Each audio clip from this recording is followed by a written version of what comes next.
Welcome to the Next Level Facebook Ads Podcast with Phil Graham. We help you master Facebook ads and give you an unfair advantage over your competition. Are you ready? Let's go. Hey everybody, welcome to the Next Level Facebook Ads Podcast, episode 439. Phil Graham here, and today I want to talk about the dumbest Facebook and Instagram ad advice that I still see on a regular basis. There is so much bad advice out there being given by fake gurus, by scammers, by people trying to become influencers, even though they've maybe never even run ads themselves. It is everywhere. And a lot of this bad advice just won't die, even though it either hasn't worked for a lot of years or maybe has never even worked. They don't know what they're doing. But all they do is sit there and post all day and try and build a following, which technically makes them maybe look like they might be successful. However, they have no clue what they're talking about. And then a lot of people follow these things and then they end up failing. So today we're going to talk about some of the worst Facebook ad tips that I see people still using and talking about and how you can avoid them and what you can do differently. So welcome to the show. I'm glad you guys are here. It's October 7th. I can't believe we're almost at the end of the year. Like, this is nuts. What are you guys up to these days? Are you getting ready for the holidays? Are you not even in that mode yet? You know, a lot of people are not ready to start doing the holidays yet, which I totally understand. No Christmas lights up here yet, I'll tell you that. But once we get to November, that might change. So we'll see.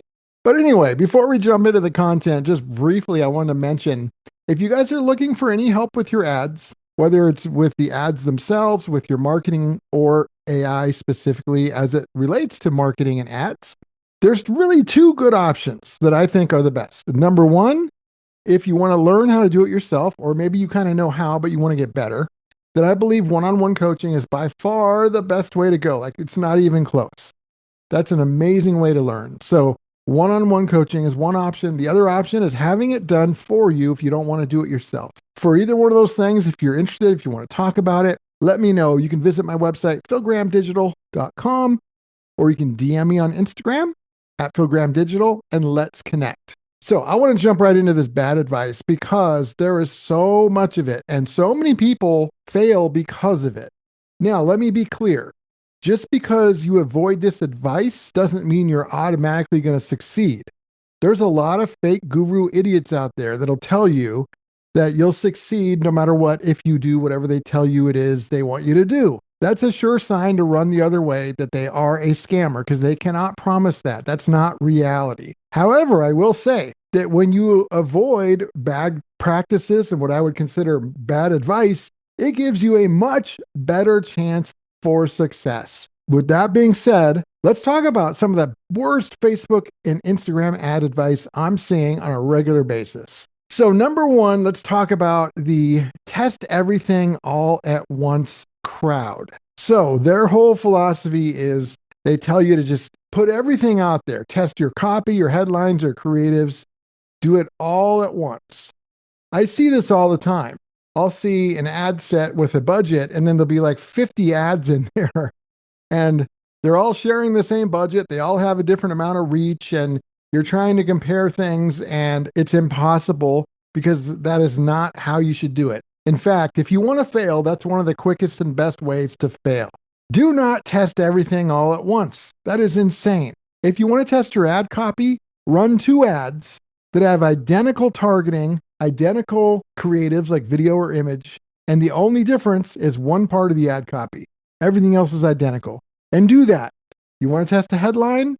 Run 2 different ads where everything else is the same except the headline, because then no matter what happens, whether it's bad or good, when there's only one difference between 2 ads, you know that that difference is what caused whatever result you got. And then you are way smarter because of it and you can learn more. But these people that are crazy, that say just test everything all at once, they don't have a clue what they're talking about. Like, that's literally insane. It's one of the quickest ways to lose money consistently. So instead of doing that, isolate one variable per test for every 2 ads that you're testing and test it and get data. And if you've got a large budget, then you can do a bunch of tests all at once because you can have one variable for every 2 ads. So if you had 10 ads going, you could have 5 different tests running, but each test only has one variable. Okay, bad tip number 2 is a lot of people are saying, just do it the easy way. Just boost your post. Please don't do this. That's like riding a bike with training wheels. It's way too limited. You have limited control, bad optimization. It's so easy to do. Like another example on that is I don't really gamble, but in a casino, I know that slot machines are the easiest thing to do, but they also have the worst odds. And so I kind of look at boosting posts this way too. Your control is way too limited. So if you want to run an ad, run an ad. You can even use a post ID. If you want to use a post that you made that maybe got some good engagement and you want that to be an ad, you can actually do that by taking the training wheels off and running it in Ads Manager like a real ad and using that same post ID. So please just do not ever boost a post, ever, ever, ever. Run real ads through Ads Manager. You'll have way more control and better optimization, and I think it gives you a much better chance to have potential success. Bad tip number 3 is using some targeting where you have way too many options. Like, for example, I see this all the time and I see people teaching it. If you're going to do an interest targeting option, I see like 50 different interests targeted, or even 20 or 30. That's horrible. You don't want to do that because here's the thing. What if you have 30 interests in your audience? Okay. What if 1 or 2 of those are good and the other 28 or 29 are bad? How will you ever know what's causing the results you're getting? There's like 30 interests in there. You're never going to know if it's working, which ones are making it work.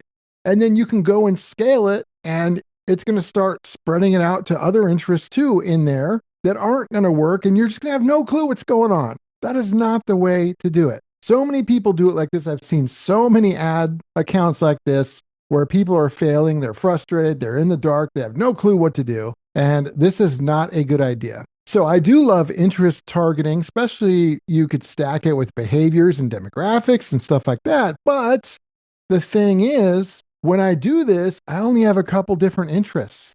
I might have 1 or 2, and that's it, and maybe 1 behavior.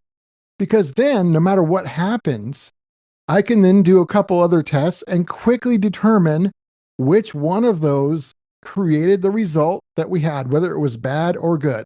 And then if it's bad, I can try and change it and fix it. If it's good, I can do more of it more confidently and have a better chance of success. So please do not listen to the people that are telling you to put all kinds of targeting options in there, because that's like flying blind and you're probably going to fail. And last but not least, bad tip number 4, Advantage Plus.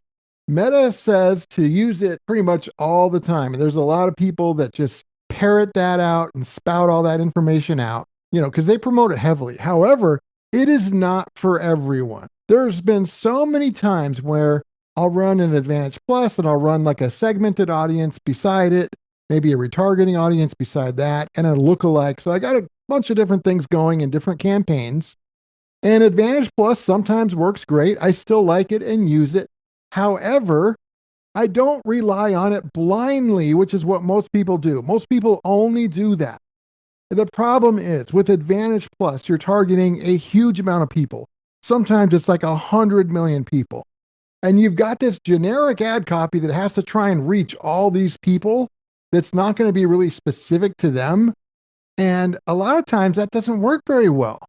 You're not Coca-Cola. You can't just run ads for 5 years with no return and just keep throwing money away. So that can be a real challenge. So my solution for you guys is this.